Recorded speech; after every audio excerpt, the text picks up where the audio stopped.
Hello मित्रों, कैसे हैं आप सब। आशा करता हूं कि आप सब अच्छे से होंगे और आपकी कुशलता की मंगल कामना करते हुए आइए आज कृषि क्षेत्र से जुड़े एक बहुत ही महत्वपूर्ण योजना की हम बात करते हैं। किसान क्रेडिट कार्ड योजना। किसान क्रेडिट कार्ड योजना के बारे में आपके मन में हमेशा से उत्सुकता रहती होगी कि यह कृषि ऋण प्राप्त करने का क्या तरीका है, इस योजना की क्या विशेषताएं हैं। तो आज हम इसी टॉपिक पर चर्चा करने वाले हैं कि हम कृषि ऋण कैसे प्राप्त कर सकते हैं। इसका हम लोग परिचय प्राप्त करेंगे, इसकी पात्रता क्या है ये देखेंगे और इसमें आवेदन करने के लिए क्या क्या दस्तावेज़ की आवश्यकता होती है और केसीसी से क्या अन्य लाभ प्राप्त होते हैं, इसके बारे में आज हम चर्चा करने वाले हैं। आज का जो ये एपिसोड है किसान बंधुओं के लिए काफ़ी उपयोगी होने वाला है, अतः हमारी बातों को ध्यान से आप सुनेंगे ताकि आप इससे लाभ उठा सकें। देखिए, किसान क्रेडिट कार्ड योजना जो है भारत सरकार की योजना है, केंद्र सरकार की योजना है और इसे 1998 में केंद्र सरकार के द्वारा जो है लॉन्च किया गया था। यह जो योजना है वह असंगठित क्षेत्र के किसानों के लिए लाई गई थे और उन्हें कम ब्याज दर पर ऋण उपलब्ध कराने के लिए इस योजना को लाया गया था। देखिए, इस योजना के लाने की पृष्ठभूमि ये थी कि किसान जो है पहले महाजनों पर, साहूकारों पर कर्ज के लिए पूर्णतः निर्भर करते थे। यदि उन्हें किसी भी प्रकार के कर्ज की आवश्यकता होती थी, खाद लेने के लिए, बीज लेने के लिए, कीटनाशक लेने के लिए, बैल लेने के लिए, तो वे सीधा अपने गांव के साहूकार के पास या महाजन के पास जाते थे और उनसे ऊंची ब्याज दर पर जो है लोन लिया करते थे। जैसे 1000 रुपया पर 200 रुपया, 250 रुपया, 300 रुपया, तो 30%, 40% ब्याज दर हुआ करता था उस समय। और महाजन जो थे उनसे कुछ सिक्योरिटी भी रखवाते थे, जैसे गहने हैं, जेवर हैं, है ना। और जो समय पर न चुकाने के कारण किसानों को उन्हें देना पड़ता था। उन्हें वो, है ना, ये जो भी उनके पास सिक्योरिटी के रूप में वो रखते थे उसको खो देते थे।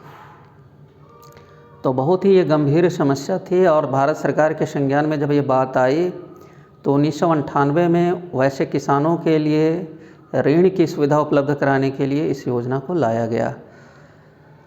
अब इसमें हम लोग बात करते हैं कि ब्याज की दर क्या है, इसकी मुख्य विशेषता क्या है।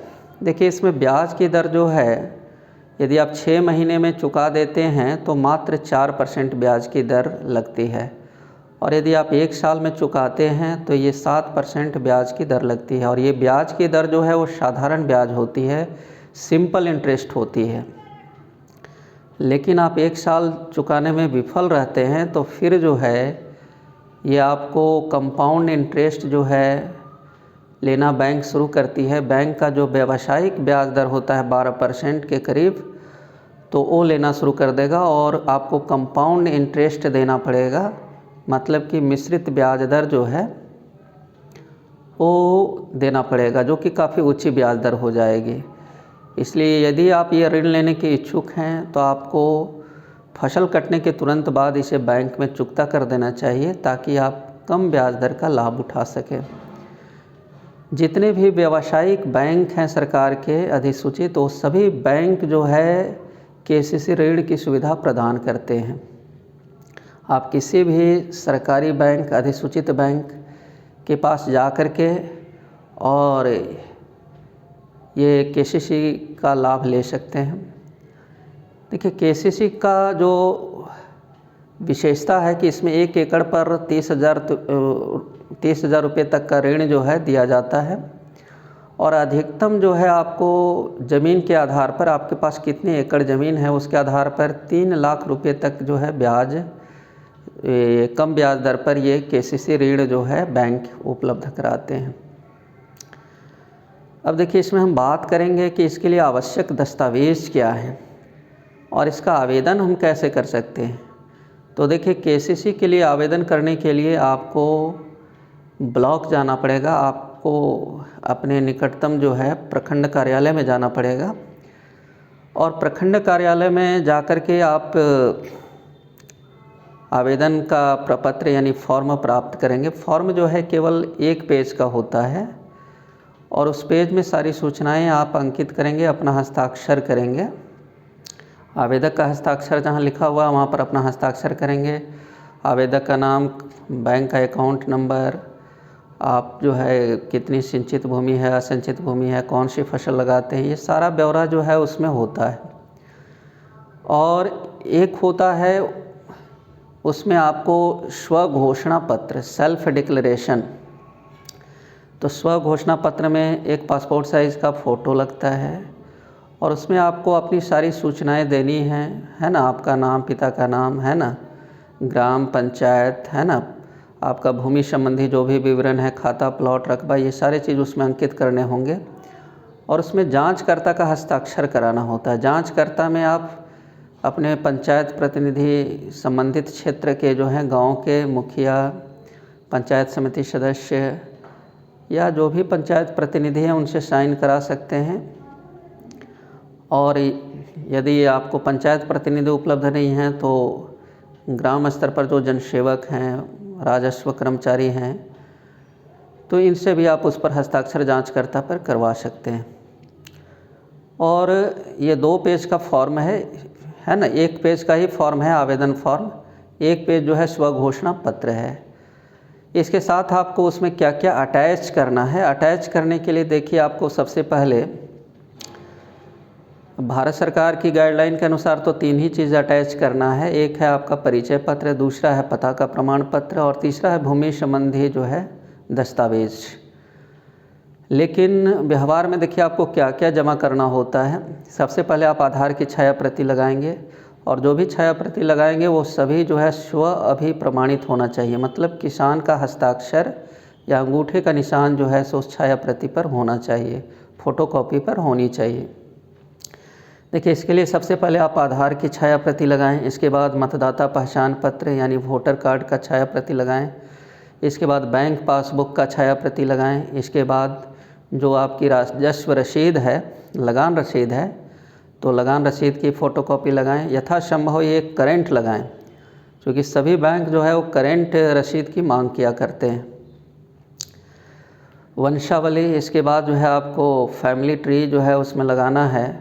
देखिए, वंशावली बनाने के लिए जो जिसके नाम से रसीद है उस रसीद के रैयत के नाम से आप स्टार्ट करें और उसमें कुर्सीनामा बनाएं और आवेदक तक पहुँचें और आवेदक का हिस्सा भी अंकित करें कि आवेदक कितने एकड़ ज़मीन का हिस्सेदार है। और ये सभी वंशावली जो है वो स्थानीय मुखिया के द्वारा सत्यापित होना चाहिए, है ना। और बाकी जो चीज़ें हैं वो स्व अभिप्रमाणित होना चाहिए। इसके अलावा देखिए, एक तो पासपोर्ट साइज़ का फ़ोटो जो है वो सेल्फ डिक्लेरेशन यानी स्व घोषणा पत्र पर चिपकाया जाता है। इसके अलावा आपको 2 पासपोर्ट साइज़ का फ़ोटो और अटैच कर देना चाहिए आवेदन के साथ, क्योंकि बैंक इसकी मांग करते हैं। और इसके अलावा जो है बैंक नोटरी पब्लिक के द्वारा जो है एक एफिडेविट करवा करके भी ये आवेदन के साथ संलग्न कराते हैं कि आपने अन्यत्र कहीं दूसरे बैंक से किसी भी प्रकार का कर्ज नहीं लिया है। हालांकि बैंक जो है सिविल स्कोर देख करके ये पकड़ लेते हैं कि आपने कहीं से पहले लोन लिया है कि नहीं और उस लोन को चुकता किया है कि नहीं। तो ये सारे क्राइटेरिया देखने के बाद ही बैंक आपको लोन सैंक्शन करते हैं। तो अब इसकी पात्रता की हम लोग बात करें कि कौन से किसान इसके पात्र हैं। तो देखिए, किसान की जो उम्र है कम से कम 18 साल होना चाहिए, माने किसान वयस्क होना चाहिए। इसमें बच्चे को ऋण नहीं दिया जाएगा। 18 साल से 60 साल की उम्र का किसान होना चाहिए। और यदि कोई किसान 60 साल से अधिक उम्र का है तो उसको देखिए एक गारंटर की आवश्यकता होगी और एक सह आवेदक की आवश्यकता होगी, को एप्लीकेंट की आवश्यकता होगी। तो यदि 60 वर्ष से अधिक का कोई किसान है और वो लोन लेना चाहता है केसीसी का लोन, तो उसे अपने साथ एक को एप्लीकेंट का भी, है ना, फॉर्म भरवाना चाहिए। और एज ए गारंटर वो रहेगा। यदि किसी कारणवश उस किसान की मृत्यु हो जाती है तो ऋण जो है वो गारंटर से वसूल करती है बैंक। इसके बाद देखिए इसमें है कि रैयत तो केसीसी का लाभ ले ही सकते हैं, साथ ही जो बटाईदार किसान हैं वो भी ले सकते हैं, लेकिन रैयत की सहमति इसके लिए ज़रूरी होती है। अब देखिए भारत सरकार ने जो है केसीसी ऋण लेने के लिए जो है उसका एरिया बढ़ा दिया है। अब किसान ही नहीं बल्कि पशुपालक और मत्स्य पालक भी इसका लाभ ले सकते हैं। देखिए जो किसान हैं वो 3 लाख रुपए तक उनको ऋण दिया जाता है, और जो पशुपालक और मत्स्य पालक होते हैं उन्हें 2 लाख रुपए तक का बैंक जो है ऋण देती है अपना व्यवसाय करने के लिए। अब देखिए इसमें हम बात करेंगे कि बैंक, पहली बात है कि जब एप्लीकेशन आप ब्लॉक ऑफिस में जमा करेंगे, प्रखंड कार्यालय में जमा करेंगे, प्रखंड कार्यालय में प्रखंड कृषि पदाधिकारी होते हैं, उनके पास आपको ये जमा करना होता है।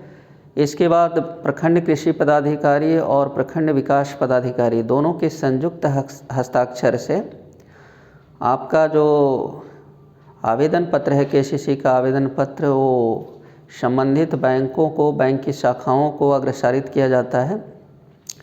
संबंधित बैंक की जो शाखाएं हैं उसकी जांच करती हैं, उनके पास फील्ड ऑफिसर्स होते हैं जो आप तक पहुंचेंगे, आपके खेतीबाड़ी के बारीकियों को जानेंगे, देखेंगे, समझेंगे, आपके ऋण की पात्रता को वे चेक करेंगे, और तत्पश्चात जो है ये इसका अप्रूवल दिया जाता है, इसका सत्यापन जो है होने के बाद। तो लोन की जो स्वीकृति है होने के बाद आवेदकों को इन प्रिंसिपल सैंक्शन लेटर, मतलब सैद्धांतिक सहमति पत्र प्रदान किया जाता है, और तत्पश्चात जो है बैंक जो है लोन सैंक्शन करते हैं, केसीसी का पासबुक देते हैं, और उस पासबुक में जो है ये किसानों को स्वीकृत ऋण की जो राशि है वो ट्रांजैक्शन की जाती है, और किसान जो है सो उसको किसी भी समय जो है बैंक की शाखा में जा कर के निकाल सकते हैं। अब भारत सरकार की एक नई योजना है रुपे कार्ड की, कि जो भी केसीसी का ये कार्ड होगा, पासबुक होगा, हर पासबुक पर एक रुपे कार्ड भी इश्यू किया जाएगा। और रुपे कार्ड एक एटीएम कार्ड है जिससे कि आप किसान बंधु किसी भी एटीएम मशीन से जो है आप ये निकाल सकते हैं, और बैंक की शाखा जाने की भी आवश्यकता आपको नहीं है। अब यहाँ पर हम एक चीज़ बात करेंगे कि आम तौर पर किसानों में ये मिथक होता है कि जो ऋण की राशि हम ले रहे हैं बैंक से वो सरकार माफ़ कर देगी, तो ये ऐसा हमेशा नहीं होता है। कभी कभी सरकारें जो हैं चुनावी वादे करती हैं, तो वैसी स्थिति में ऋण माफ़ी होता है, अन्यथा ये ऋण माफ़ी होता नहीं है। जैसा कि झारखंड में अभी आपने देखा कि विधानसभा चुनाव जब संपन्न हुआ और यहाँ पर झारखंड मुक्ति मोर्चा की सरकार बनी, तो झारखंड मुक्ति मोर्चा का चुनावी वादा था कि हम जब सरकार में आएंगे तो किसानों का ऋण माफ़ कर देंगे।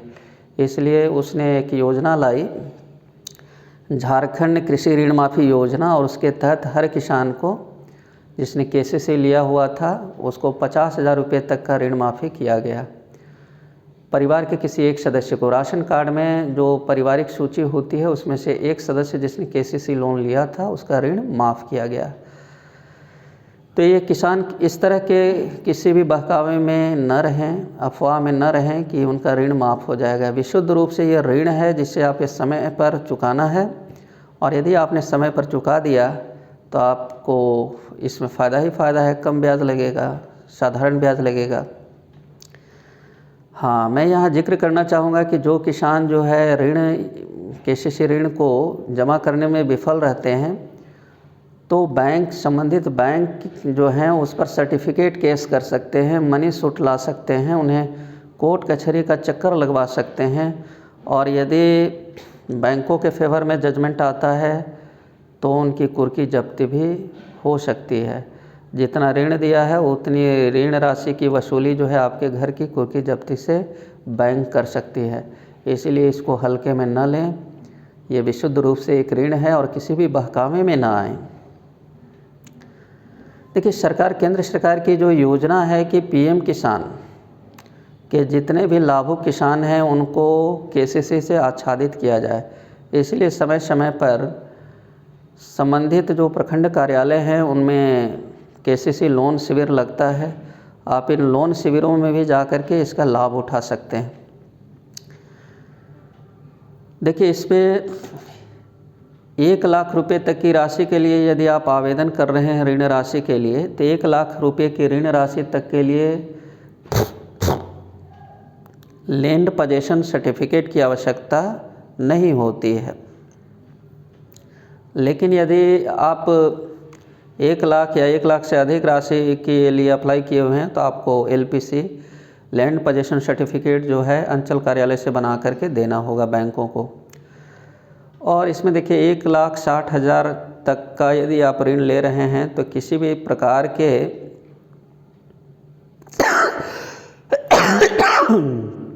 क्षमा करेंगे,